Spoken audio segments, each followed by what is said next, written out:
Don't be a follower, be a student. But I say you got to handle the negative. Here's what part of it is. It's called the great war between good and evil. And there is a war on. The minute you were born, you got involved in the war between good and evil, between darkness and light, between negative and positive, between evil and good, between tyranny and democracy, between weeds and human activity. I mean, the war is on. In the absence of light, guess what's automatic? Darkness. If good does not arouse itself and become active, guess what moves in? Evil. It's a war. A mental war, a physical war, a financial war, between accomplishment and failure. It's a war. That's why there's an Old Testament phrase that gives the best advice for human activity when it says, 6 days labor, 1 day rest. Now, I'm sure we've taken that to mean, don't work all 7 days. Take one off. Here's what it also means. Only take one off. I think what it means is pick a direction and go with everything you got. Just pick one and go. I told my staff the other day, next best to prosperity is adversity. If one doesn't get you, pray for the other. We all do better from one of two reasons, inspiration or desperation. Whatever it takes to get you to try harder, read more, set your goals, and go for it. Somebody asked me one time, what quality would I pick if I wanted to work with somebody? And you know what I picked first? Number one, strong feeling. Please, number one, give me somebody that feels strong. About most anything, I don't even care. Just so they believe it. Even if they disagree with me. Wonderful. Just so they disagree vigorously. I'm not saying it's easy to win those kind of people to your point of view. The good Lord needs a leader for the early Christians. Remember the early days of the Christians? Not like today. I mean, those were ugly days. Being a Christian back then was not called socially acceptable. It said, the things I once hated, I now love. The things I once loved, I now hate. See, that's strong. Here's the key to the good life. Learn to put everything you've got into everything you do. Whatever you are doing, pour it on. It will quickly open up into opportunity or quickly disclose to you that you ought to be doing something else.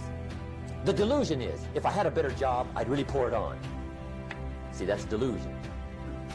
Wherever you are, pour it on. Don't give somebody half a job for a day's pay. Pour it on. See, that'll help change your life. Get rid of this disease. Mental paralysis. The guy can't make up his mind and it becomes a disease. Pretty soon he knows he's got it. The guy says, well, I know I'm on the fence. But he says, what if I get off on the wrong side? Listen, after a while it doesn't matter. Just get off. Any side will do. A life full of adventure is a life full of many decisions. The ones that turn out to be wrong give you better experience to make better decisions. So don't see how many decisions you can get out of. See how many you can get into. That's where the adventure is. So shake off this disease, indecision. Doubt's like a plague. And one of the worst is self-doubt. There are many, but that's one of the worst. The guy doubts himself. Doubts if it'll last that long for him. Doubts if he can do that well. Doubts if he can make that much. Doubts if he can accomplish all that. A chronic, excellent self-doubter. You can imagine what damage that does to your future. So here's the key. Turn this coin over and become a believer. And there's many things to believe in. One of the majors is yourself. The understanding of self-worth is the beginning of progress. That's a devastating disease. Worry. Worry causes health problems, social problems, personal problems, family problems. It's devastating. Worry long enough, it'll drop you to your knees. Could reduce you to begging. I know how bad this one is. I used to have it bad. I used to be known as a super worrier. Not a super warrior. No, super worrier. My family wished I'd have been a warrior. I got those years to make up for. But I'll tell you what. My advice to you is do what I finally did on worry. Give it up. Who needs it? I'm not saying it's easy. I'm saying it's worth it. It took me almost 1 year to kick the worry habit, and it was not an easy year. It was one of the toughest years I ever spent, but I finally got that monkey off my back. And I discovered you could live the most incredible life free of worry. Over caution. Some people never will have much. They're too cautious. Now, you can also be too reckless, but you can also be too cautious. This is called the timid approach to life. And my caution was always the risk. Risk used to drive me right up the wall. I used to say, what if this happens? It's called the language of the poor. What if this happens? And on top of that, if this was to happen, look at the fix I'd be in. I'd better not try. I could always ace myself out.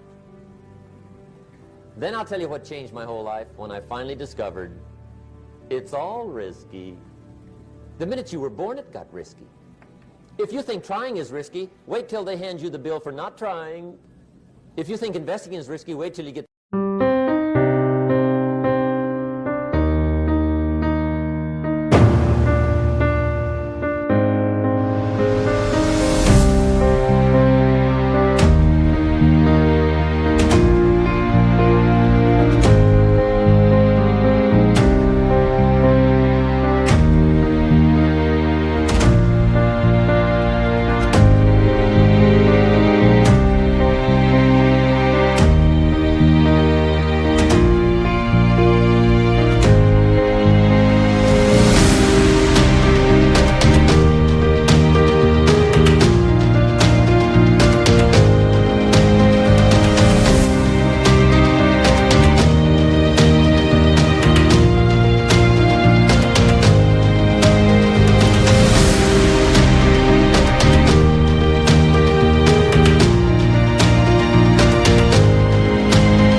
tab for not investing. See, it's all risky. Getting married is risky. Having children is risky. Going into business is risky. Investing your money is risky. It's all risky.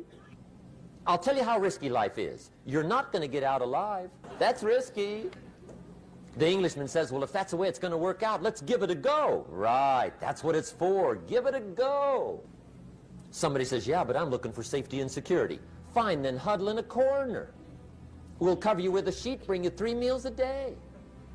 And we'll protect you, feed you, look after you, care for you. We won't let anything happen to you, and you'll probably live to be 100. The guy said, well, yeah, I'd live to be 100. But what a way to live. Right.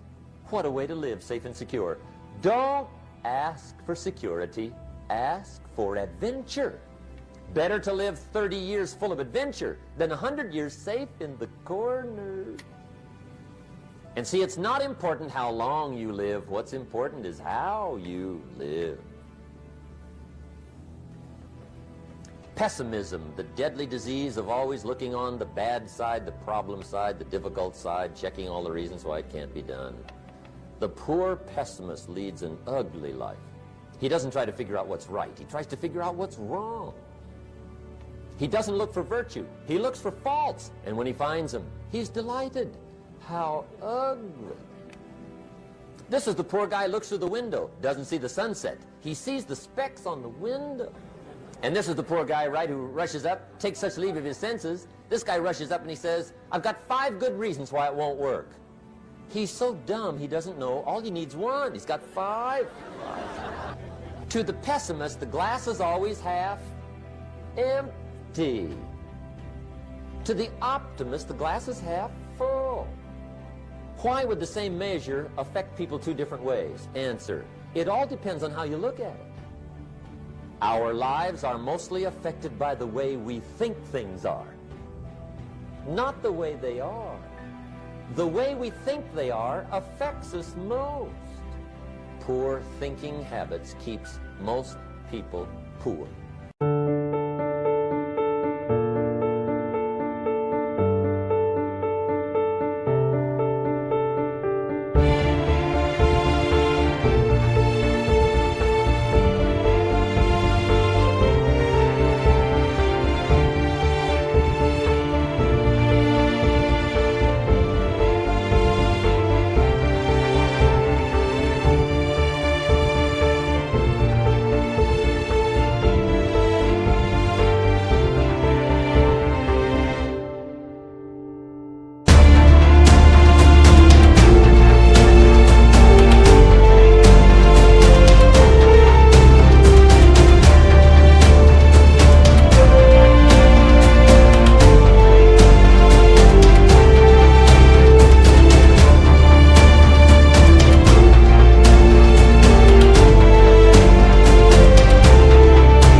Not poor working habits. Most people work hard, but they don't think hard. The mind is like a factory, a mental factory. And whatever you think about all day long pours ingredients into this mental factory. And that's what builds the economic, social, financial fabric of your life. He quoted me a Bible phrase that says, as you think, so you become. How awesome. He talked about poor thinking habits. He had me. I used to start the day reading the morning newspaper. I mean, you can believe that or not. The guy says, I want to be a great leader. Wonderful. The first thing we do is follow him to his house. When we get there, we walk in and check his library. Number one. Somebody says, well, why check his library? The reason is because what a man reads pours massive ingredients into his mental factory, and the fabric of his life is built from those ingredients. You would not believe what some people have got in their house to read. You would not believe. One of the best dressed up words I know for a lot of it is trash. Can you imagine dumping a barrel of trash into this mental factory every day and coming out with a rich, dynamic, positive life? It can't be done.